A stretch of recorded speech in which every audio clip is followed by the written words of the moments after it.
So today we have Tim Winkler from Hatch IT. Welcome. Thank you. Thank you for joining us. Yeah. Hey, Tim. Hey. Welcome. Thank you. Sure. I'm Katie. I'm head of people here at Cybrary. And this is Mike Gruen, VP of Engineering and CISO at Cybrary. And I'll let Tim introduce himself. Yeah, I'm Tim Winkler, the founder and CEO of Hatch IT.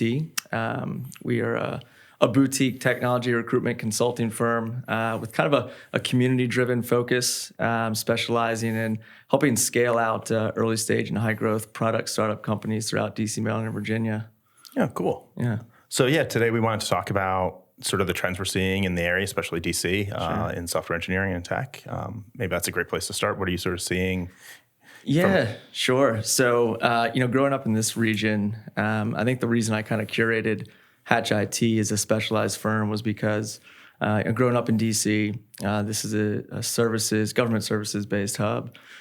So you get a ton of the IT government contractors out there, consulting shops. But around 2014, 2015 is when I had previously established an IT consulting recruitment firm that was kind of dabbling in all areas of IT, security, but didn't really have like a core identity. And around that 2014, 2015 timeline, we started to see this trend of product companies coming into the region. The likes of companies like Living Social, O-Power was a really big one. And with that came this injection of venture capital.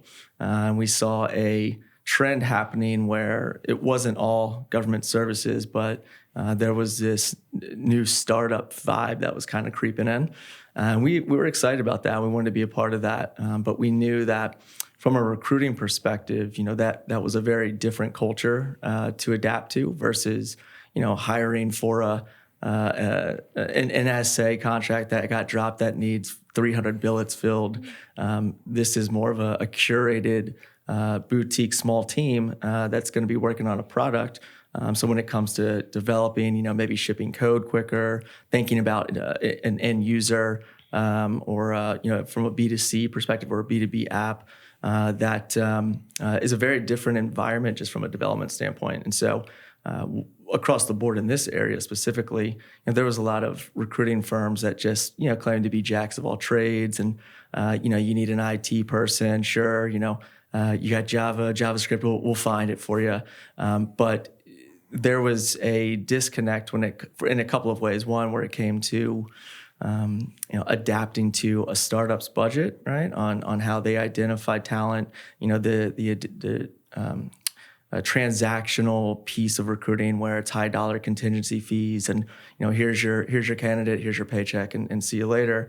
We thought that was going to have to change. That was a problem in the area, and then also just being really focused in on product talent or engineering talent that was centered around product versus maybe folks that were not so dialed in on that type of a development or that type of philosophy. And so we wanted to create a firm that catered to that market. And then we solely focused within creating a network and community around us that was engineers that were either coming out of these product companies that were evolving that could adapt into those types of environments. So that was the true reason we created Hatch IT. And since then, we've seen exactly what we predicted, a huge uptick in those types of companies, a huge uptick in venture capital getting pumped into the area. And also a large amount of these companies just scaling large product engineering teams. And we wanted to be centered around that. So that's what we did.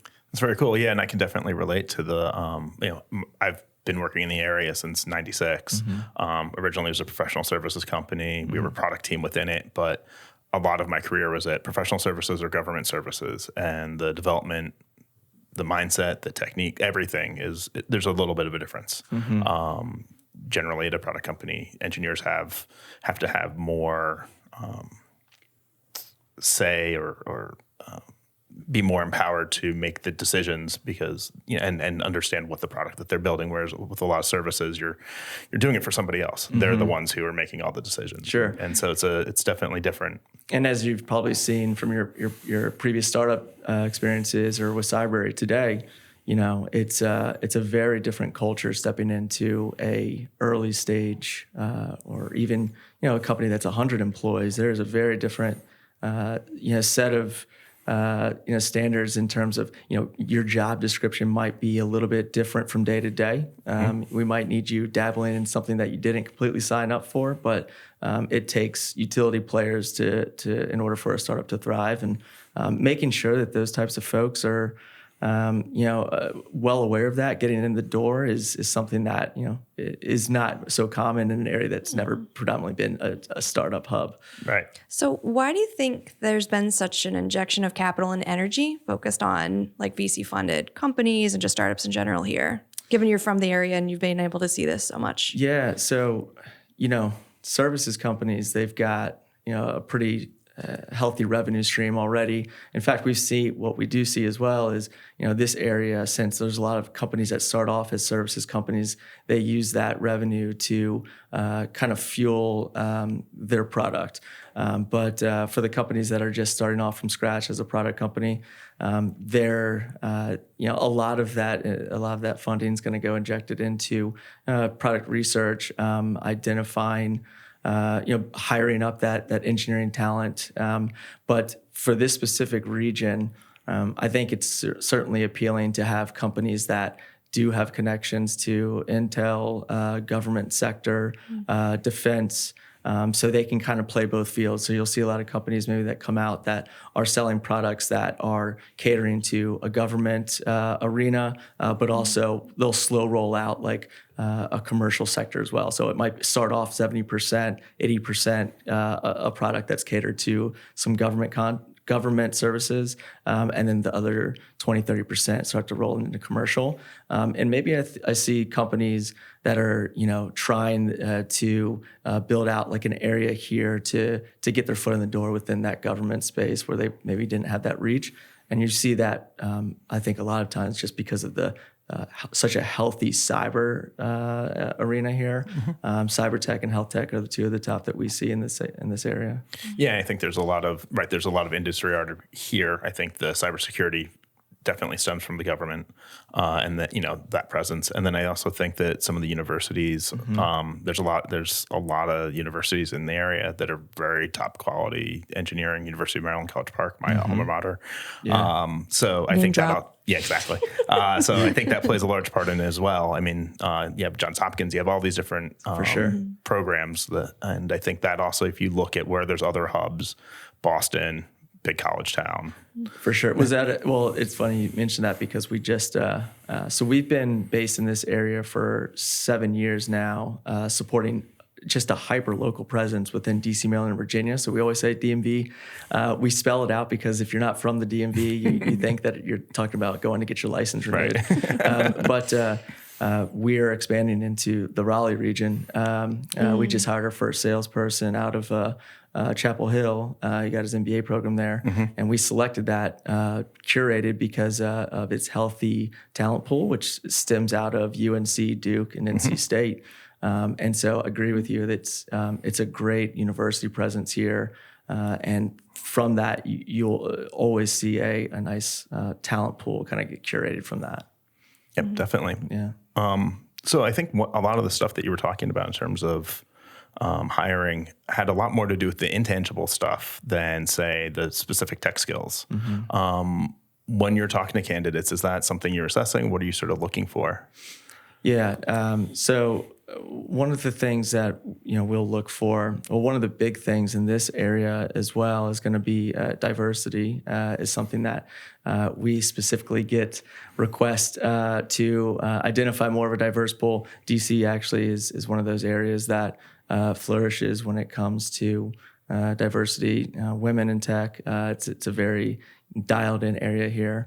But in terms of the intangibles, so we find VPs, CTOs, ideally looking for folks that have come from startup environments, if possible, right? That was a lot more difficult 5 years ago when there weren't as many companies to kind of hand select from. But if they don't specifically come from a startup environment, again, one of those ideal scenarios would be somebody who is able to adapt quickly to maybe new frameworks. If you're specifically talking like JavaScript, right? There seems like a new framework coming out every month or two. So somebody who can kind of pick up and almost be language agnostic, I think, is a really appealing skill set. Soft skills, again, would be those types of folks who are able to adapt to a fluid environment. Something that we're working on this one specific area, and then we're going to pivot real quick. It's going to try this feature out, so we need you to be able to jump into a new environment quickly and be able to roll with those punches are some of the soft skills that we would see. Yeah, definitely. We see that here. One of the big things we try and do is sort of embrace change in the sense of its iterations. We're going to iterate to success. We're going to try something, and if it's not working, we're going to figure out why, and we're either going to decide to continue to iterate, or we're going to abandon it and move on. And I think my experience with there's different types of engineers, and some react very differently to that. They feel like, oh, what was the point of doing that? What did we, it was just wasted effort. Yeah. Because it didn't see the light of day. But you know what? We actually did learn a lot from that. And so I think having people that are willing to embrace that is a very, very important part. I think that's astute of you. And I think also like, trying to get folks into this mindset that, it's going to be, you're looking for that longer term commitment, right? Where I think in tech in general, it's just tough because, the average life shelf of an engineer is typically around 2 years within a product company, and then they'll start to see what else is out there. And I think part of that, stems from they always want to be learning something new too. So if you're mindful as a manager or VP or wherever it might be, just knowing that, giving them some exposure into some other technologies could just really help with talent retention. In the event that they're working on the same old, legacy code they've been working on for years, they because they're probably getting contacted by other folks to, get some experience in the most exciting new features of Python, and so if you're not adapting in that environment too, then it could be a detriment to you retaining talent. Yeah, definitely. I mean, I know I've had plenty of conversations. I remember one very specifically with a company that I worked for where I said, I'm sort of bored doing what I'm doing, and your sort of choices are like move me into a different project and still have me here to consult on this thing that you feel I'm key, but like let's figure out a transition, or I'm leaving and then you don't have anybody, so let's try and figure that out. So it was a difficult conversation, but I had a good relationship with the manager, and we found another, we found a place for me and stuff. So but it's that same thing, and I try and keep that in mind as well, making sure that people have opportunities to do new things, try new things, experiment. Because most engineers don't start looking for a job just because. It's usually because they're bored or they're greatly undervalued or feel underappreciated. Right. So when you're starting to talk to people about like, hey, like how can we help you? And that, do you kind of put in like are you open to this for your engineers? Are you open to ensuring that anyone we help find for your company, you're going to be able to support them in this way? Because this is the kind of candidate that you're going to be getting. Yeah. To kind of have like a really like truthful kind of conversation at the forefront. Yeah, for sure. I think one of the reasons that we're able to have those types of transparent conversations with founders and CTOs is we had to come up with a program that adapted to a startup, not just from a budget perspective, but they needed something that was a little bit more relational. So my background started within outsourced recruiting. So I'd seen the agency side of things, which are large staffing agencies like your Robert Half's, your Aerotex. I got pulled out of that quickly, thank goodness, because it is just a cutthroat, awful culture. But got pulled into a small startup outsource consultancy called Employer Services Corporation. And it was acting as a recruitment process outsourcing firm. We were recruiting SAP consultants for IBM and Accenture, but we were doing it entirely virtually. That concept always stuck with me, and I wanted to, create a company that was going to work off of that foundation. And what turned out to be really harmonious was the fact that I was able to plug that right into a startup's recruitment process, which, so a startup typically isn't going to hire a recruiter or or like a head of people until maybe they hit that 40, 50 employee mark. A lot of times it doesn't make sense because there's a lot of pausing and holding and then turning it up and then turning it off. So this was a model. It's called Scale, and it's geared around longer term partnerships designed to help in building out all of their engineering and product team. So recruiting for all of their engineering, product, or data needs across the organization. But we do it in a much more relational partnership. So it would be a 6-month or 12-month type of engagement. It's usually geared towards higher growth companies. So if you're hiring, 10 to 20 engineering product folks over the course of a year, this might be a good fit for you. And the way it works is, we integrate with your Slack. So it's, if you're a founder and it's 8:00 at night and you need to quickly, ping us about an interview, we're right there to respond to it. Sometimes that's to our detriment, but it is something that they see as appealing. We do weekly stand-ups so we can constantly recalibrate, what are the hottest needs right now? Who are the candidates in queue? Because priorities are always shifting.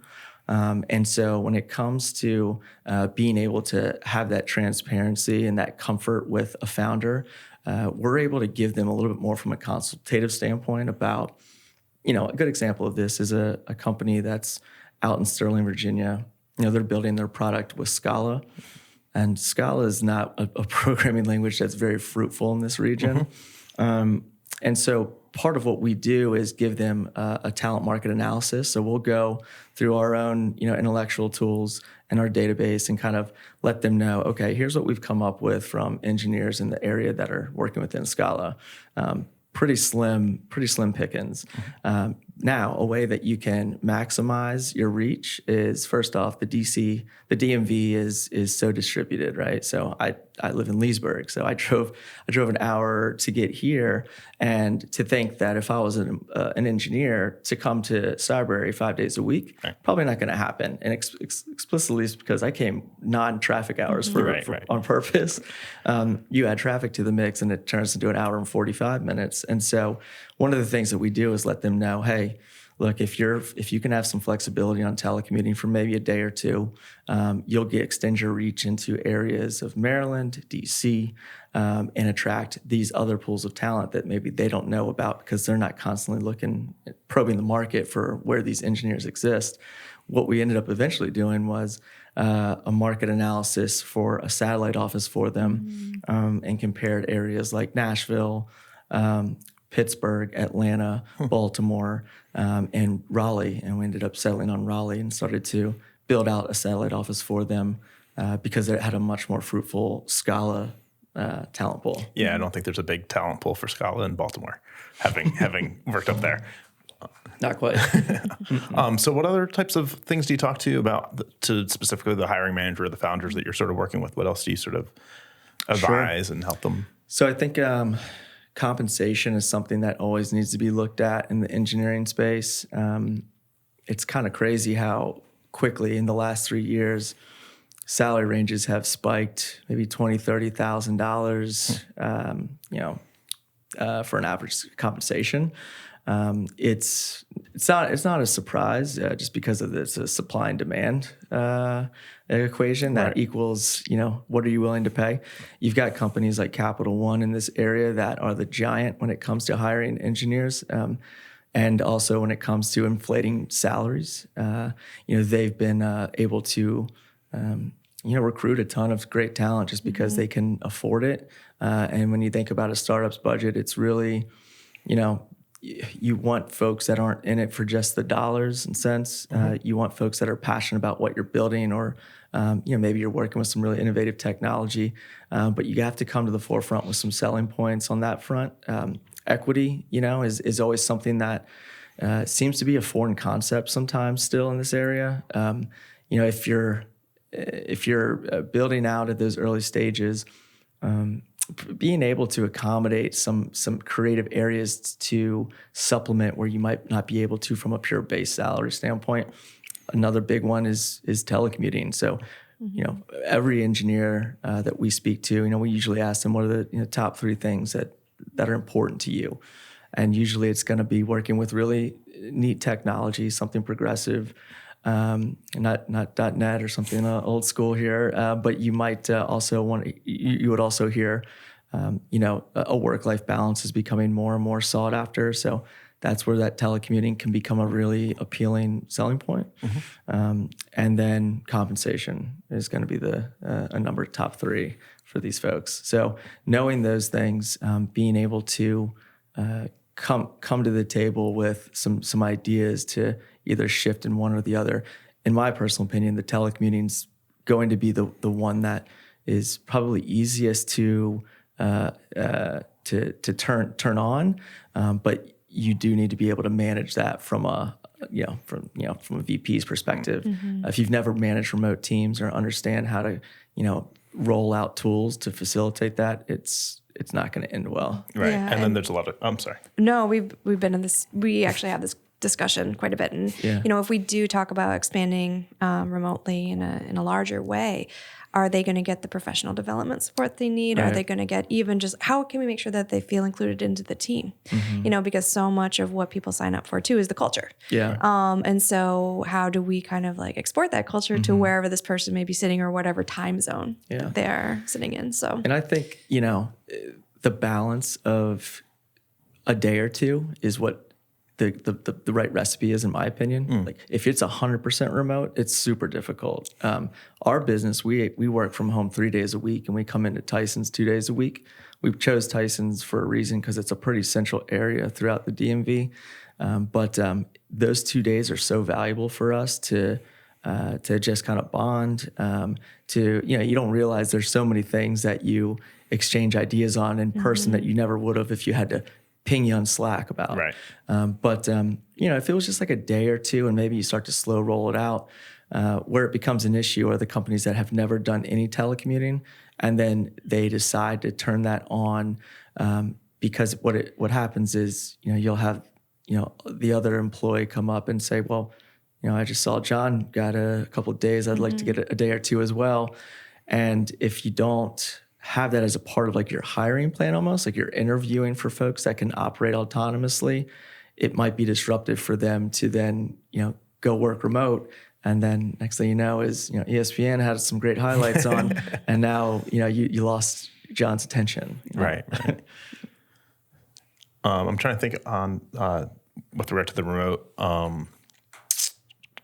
I think one of the other big things about being in person is the whiteboard. There still is not a good virtual whiteboard in the world, and I think for engineering in particular, that's actually a big piece. Yeah, just being able to go over stuff like that. Yeah, and I think when it comes to telecommuting at my last job and as a manager, a lot of times I just sort of more look at it in terms of outcomes. I'm curious if you see sort of the same thing of, hey, I'm okay with people telecommuting provided work is getting done, and if it's not, then we're going to have a conversation, right? And about potentially being in the office more, or whatever it is. And it's been fairly successful. I'm curious. It's easy for us as a company because it's deliverables are very in your face. Like the data doesn't lie. If there's only one candidate that you've talked to in the last month, I'm going to question what you've been doing. But I think as long as you put in place some clear-cut deliverables too, like from a management perspective, and it's something that, you can talk to them about on a weekly, monthly, quarterly basis. And then if it's not working, then maybe you have to come up with a different plan. One other thing that I wanted to bring up that refers to the ways of getting creative with bringing in talent is being a little bit more open to this idea of language agnostic. The companies that build with Scala, and that's all that they're willing to look at, when you have that talented pool, if it's not the telecommuting and you still want folks to come in 5 days a week, maybe consider somebody who's got some experience with maybe another functional programming, language that might carry over. The idea of engineers being able to learn new technologies, if the company's willing to invest in that, could be super fruitful in terms of finding talent in other areas that maybe you wouldn't be able to find them. And I'm sure, from Cybrary's perspective, it probably speaks to your all's mission as well. Right, definitely. I mean, I've definitely had that experience. I think coming out of University of Maryland, I used to say the most important thing I learned, in the CS program at Maryland was how to learn a language. They exposed me to a bunch of different types of languages, and it made it so much easier when I started, a job. And I was like, oh, now I'm doing C, now I'm doing C++, now I'm doing Java. I'm super old. So that type of stuff. And I agree. I think what I look for more than anything is the soft stuff. Are they open-minded? Are they a critical thinker? Are they self-aware? Do they know what they know what they don't know? And then, I can look and see like, oh, well, they've spent their entire career in one language. That's, and it's not the language I'm looking for. But if I see someone who's got exposure to lots of different languages or even a handful, and I feel comfortable that they're going to be able to learn it, I'll take that chance. Sure. Especially considering, this area, it's a ton of Java talent. Yes, because a lot of government was built with, and, not to bash the government, but legacy Java, whereas now it's, they're bringing up to speed in other areas of more modern Java, but Python is a great example, right? Like there's only a handful of Python shops in this region. So if you're building a data heavy, product, Python's going to work great with that. You're going to want somebody who can maybe come in and pick up Python. And honestly, that's a great selling point because engineers love Python. It's one of the most sought after. Right. So, being able to have that flexibility will go a long way. What about agency? Just comparing big company to small company. For me, the reason why I've always chosen, or not always, but I tend to go to the smaller company is I have a lot more impact. Even as a lowly software engineer at my second job, what I did day to day had direct impact. The CEO knew who I was, knew what I was working on. Do you see that as a big selling point between, say, a startup and a Capital One? Yeah, fantastic example. I think that's going to be something that's going to help protect a lot of startups when Amazon comes into town. Well, they're already in town, right? But the selling point of being able to, that whole example of a big fish in a small pond versus the small fish in an ocean of Amazon, I think it really is something. I know when I think back to my development as an employee, I was always looking for the way to stand out. And that's a lot more difficult when you're in a team of hundreds and thousands. It's really difficult. And then you get to see your impact a lot quicker when you're working on that, that engineering team of 15 to 20, and you're able to collaborate with the product folks and really like, hey, I got an idea on a feature. Did you guys hear me out on this? Like it's something that you could just go next door and knock on the VP's door. Not so much a realistic thing when you work for Capital One or Amazon. Has this become a Capital One bash session? Not even close. We love Capital One. Right, yes, we do. I use them. I got a smart card in my wallet. But to that same point too, I would say that a lot of people ask me during my phone screens, so, what makes it special for you? Why what have you liked about working at Cybrary? And I can say not only for this job, but also my previous job is like, we get to shape the culture. So many people want culture as the selling point for why they join a company and stay at a company. And so to also use that and say like, but you have the opportunity to help shape it too. What does the engineering culture look like and how supportive are you of each other in your overall progression? But then also you're shaping the overall company culture. So I think that's also like a big, big part that people are looking for on a pretty frequent basis. There's there's a lot of value, and that's why when we developed the specific programs with Hatch was that those are the types of things that you don't get when you work with your traditional recruiting partners. It's not so much about what's the culture and tell me about the environment and what's the size of the team. It's more about what's the position and just send me the requirements and we'll find you someone. But it's not so simple as that, and that's where, sadly, it's even a more costly. Not just in terms of like the traditional fees, but then the cost of making that wrong hire and then having to backtrack. Because you come to find out 3 months later that they weren't sold on the company; they were sold on JavaScript and Python or whatever, Yeah, and obviously, that's a broad example because they will have the opportunity to speak with folks that are internal within the company.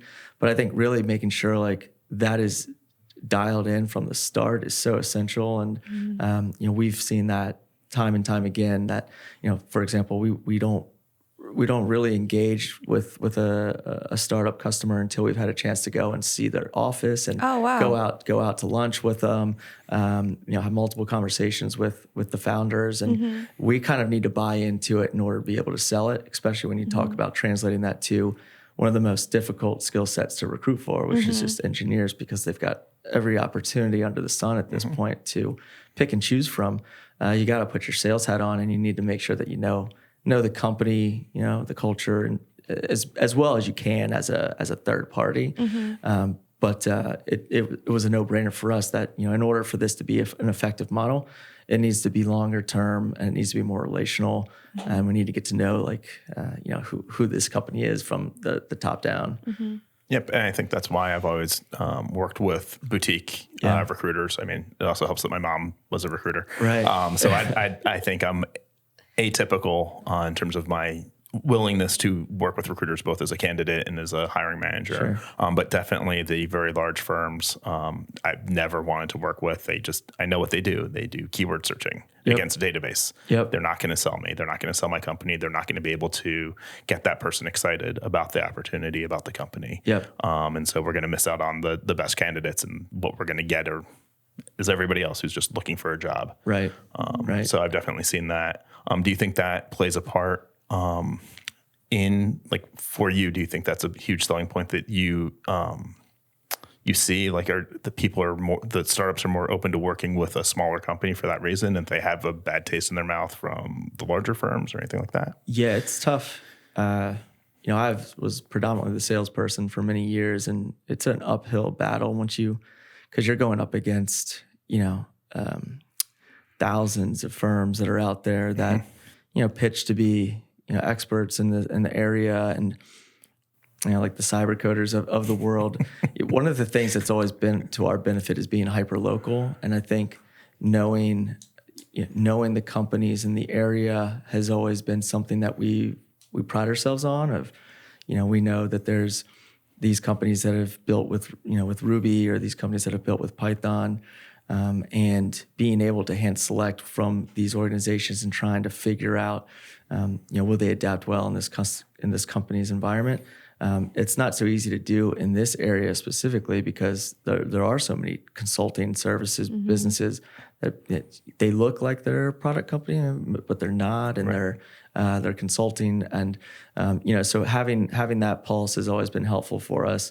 A big piece of where we're going as a business is reinforcing this community backbone. So one of the things that's been nice with this scale model is we've been able to bring our customers physically into the community by way of tech events.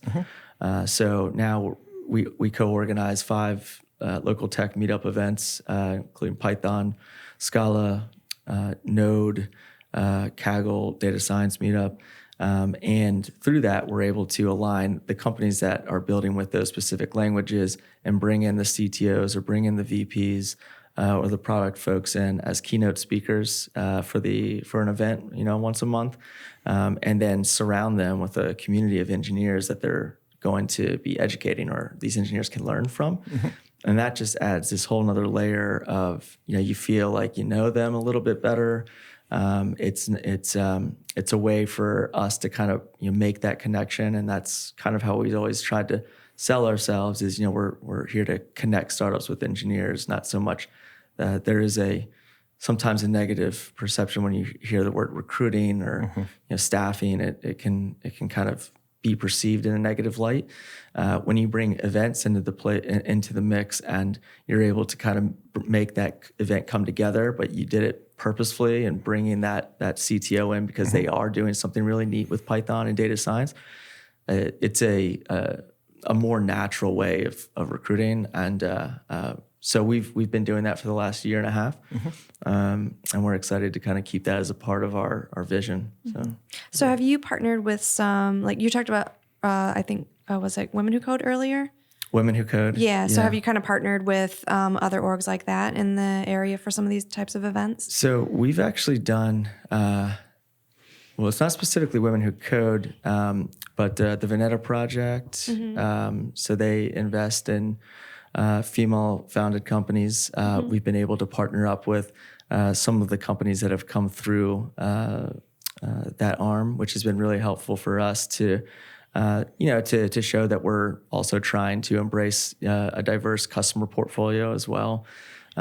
We like to partner up with some of the coding schools too, like Flatiron or General Assembly, to be able to embrace. In our opinion, it's still tough for entry-level engineers to find good opportunities, which is sad. But getting the option to surround ourselves with graduates, get those engineers and take projects that they're working on and showcase them on our community site, and be able to bring them into into some of these companies that are hiring that maybe it's not listed on their careers page, or they didn't come out and say that they're open to entry level. But when you're able to position those profiles in front of them and maybe they see it and they're like, well, maybe I'll talk to them. Right. Sometimes it just takes that opportunity. That's some of the ways that we've been trying to diversify ourselves. But the Women Who Code is a great platform too. We're actively trying to do more work with them, set up events with them as well. And they've just got a really strong foundation, and they're nationwide. But I think they started here in New York. I think they kind of, that's two of their local headquarters. So. Cool.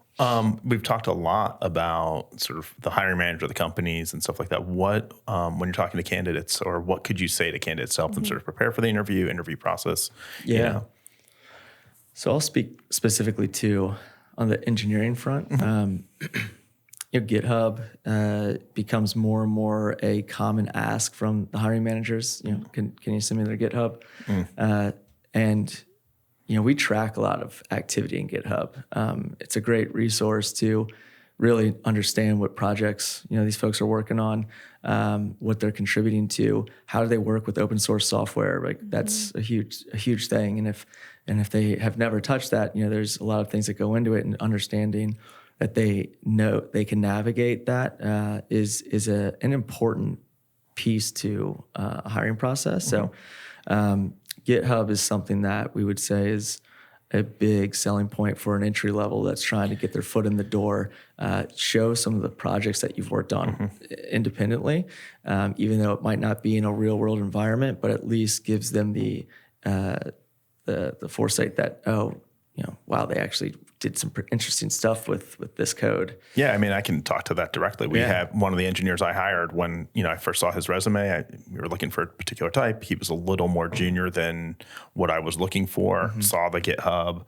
clicked it, and was like, "Wow, this is amazing." Sent it to the link to a couple of the other engineers, and was like, "Do you think we should bring this guy in?" They're like, "Yeah, this is great." Yeah. And so we ended up hiring him, and that was off the strength of the projects he had to show. The work that he'd done, both in GitHub, he had a private website, his own personal website with some things running there. And it was just, clearly this is somebody who knows what they're doing, despite the fact that they may have only a couple of years of experience or a year of experience. We did the same thing at my last job too. It was all GitHub focused. And so we would find people who contributed to some of my company's open source projects. Oh, wow. And we would just be like, okay, you're in, just come right on in. See that? That's a great example. Hugely, hugely valuable. I would say too, one of the things, not every manager has a different hiring philosophy. Some of them only want to see computer science grads, coming out of reputable schools. We just did an interview with a VP of engineering yesterday, and asked them, what's the development philosophy? Do you only look for CS grads? Is it, is there a certain skill set that you always pull out? And he said, honestly, our best engineer that we hired was an arts major, but, had that mindset that just adapted well and then contributed to a bunch of projects on GitHub. They were able to see what that work looked like. And, sadly, if you're not that computer science grad coming from a great university, that might be a nick against you with a lot of hiring managers. And so anything that you can do to give you that extra push, GitHub's going to be a great way. Yeah, no, I agree. I think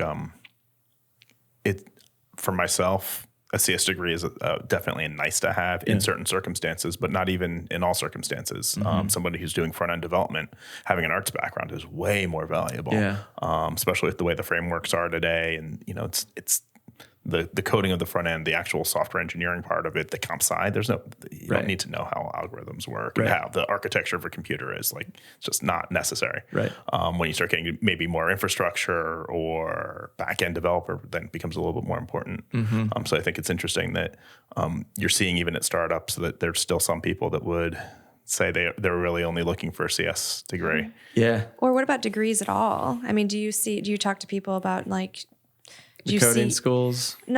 Coding schools maybe, but, are you seeing any kind of trend toward, do you even need an undergrad? Or do you feel like showing that experience is valid? Or are you still seeing a trend toward like definitely having a degree? Yeah, I think it's becoming more flexibility with not just, somebody who completed a 4-year degree. I think also, when you look at some of those founder stories that dropped out of school, it's not so much, and call it what it is. I mean, there's also this education crisis where the cost of education is just so expensive that it's, not surprising that maybe there's not as many folks that are entering those 4-year degrees or follow-on grad programs. But the scrappy, engineer that kind of self-taught themselves, there's a lot of value to that resource too. I think a part of this would be, how, I guess maybe how you're building your culture and how you want those folks to adapt. And when you and I talked, Mike, it was a lot about, folks that can work amongst different teams and collaborate. That's not always a computer science degree, but I would say, I think it's trending towards being more open-minded. I think it has to, just because there's still just not enough STEM folks out there. And I would hope that, folks are open to at least having those initial conversations before, nixing them without even, speaking to them. I think there's also just more platforms for people to learn on. I mean, like when I was coming out of school, 96, 97, the internet didn't really, it was just getting started. It was fledgling, 94, and so nowadays when I think about people who are earlier in their career, they have a lot more access. They don't necessarily need to go and get a 4-year degree to get access to the same resources that I needed. I needed to go to college to get access to those resources. I didn't have the internet at home, but now I feel like you can really learn a lot on your own. And I'm definitely open to someone who doesn't have that degree, that is scrappy, who has soft taught, having worked with some of them as well. I mean, over the years, it's really some of those, many of them have become my go-to guys over the years. So. Yeah, that's and great. Gals. Yes. And gals. And I think that could also, that should translate across different departments too. It doesn't, not just for engineering, but, folks that are, marketing or finance. I'm sure there's going to be those types of folks that maybe, opted out of the 4-year program, but are still super intelligent and can contribute a lot. So what else? I mean, from a candidate's perspective, security, is security an important thing, or certifications or certain things like that? Yeah, the probably the hottest security piece that we're seeing is cloud security. Okay. Yeah. With everything being built in the cloud, a lot of data being stored in the cloud, cloud security is becoming one of the most sought after skill sets that we see on a daily basis. Again, the engineer that's not just savvy when it comes to coding and programming, but is building with security at the forefront, and thinking of how can I build this securely, is becoming something that's more and more sought after as well, which is tough too. But cloud security is, I would say, become just a dominant skill set that it's not going anywhere. It's still so early stage, and being able to secure data and going and building technologies that are centered around security is it's so critical right now. Mm-hmm.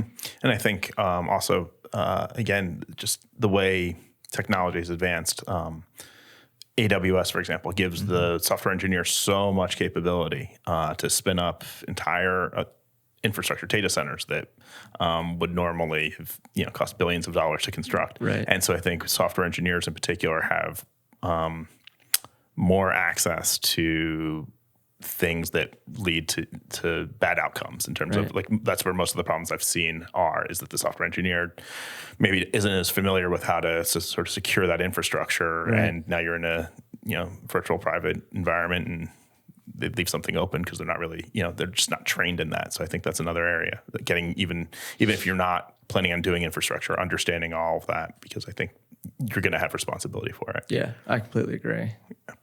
What's your prediction for a new role that doesn't quite exist yet? Ooh, a new role. So I think, that whole area of deep learning is something that is really fascinating. I'm gonna predict that that's going to be an area that's going to continue to become more and more sought after. The folks that are building,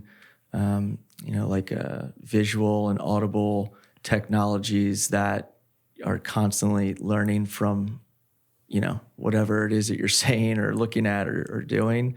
It's a little scary, but it's also, cutting edge. And I think also the idea of wearables and collaborating software and hardware together is something that seems really fascinating. The return of Google Glass? Yeah, no, but it's Is it coming back? Wearables we've been talking about wearables since 90 whatever, so I'm a little skeptical on the wearables. But you didn't buy Fitbit stock that plummeted? Nope.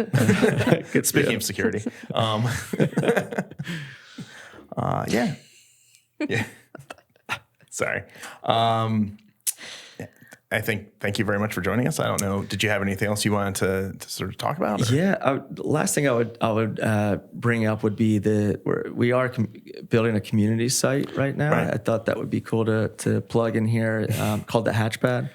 And the reason for that was there's a lot of sites out there that engineers can go and learn about what's going on with maybe like trends with venture capital in the area. DCNO is great with that. We use that as a resource to figure out what's going on from sales, marketing perspective. One thing that we saw there might be a need for was a common site where engineers, product folks can come and learn a little bit more at a more micro level of what startup companies or early stage, high growth product companies are building, how they're building out the technologies they're using, a little bit more of a closer look at the product. What kind of impact could they have on the technology coming in the door? So we started to create this site that was curated from us asking a number of engineers about what they would want on a community type site like this. And some of the things that's going to have on the Hatchpad would be the ability to kind of sort through, similar like what AngelList has, but hyper local here on, startups that are building with what technology throughout DC, Maryland, and Virginia. There's going to be the ability to sort specific tech events based on tech stack and region as well. It is tough to navigate around here because it's like, well, is Arlington a part of DC or is Alexandria, and where does Northern Virginia start and end? So we wanted to make that a little bit clearer for folks, spanning from Baltimore to DC out towards Reston, Leesburg, Loudoun County area, and then an area for developers to contribute their personal projects that they're working on, and be able to, in version 1 anyways, we'll just, kind of like showcase them, but in version 2, almost like a hyper local GitHub where local engineers can work together and collaborate on projects, can kind of upvote projects they like, contribute to those. And then, of course, something that, Mike, you've been able to contribute on is a thought leadership area where local tech executives, leaders in tech from local progressive companies in the area can speak about certain topics that they're passionate about. If it's something technical, if it's about how they're managing distributed teams, and engineers and product folks can come in and learn about that stuff firsthand on the Hatchpad. So we're excited for that. That's rolling out in about 2 weeks in February. Oh, congratulations. Yeah, thank you. So we'll take a few tips from you all, maybe get our own podcast at some point as well. Welcome to record here. That's right. It's a long drive. But thank you for having me. It's been really great being here. Yeah, it's been great having you. Thanks for coming. Thank you.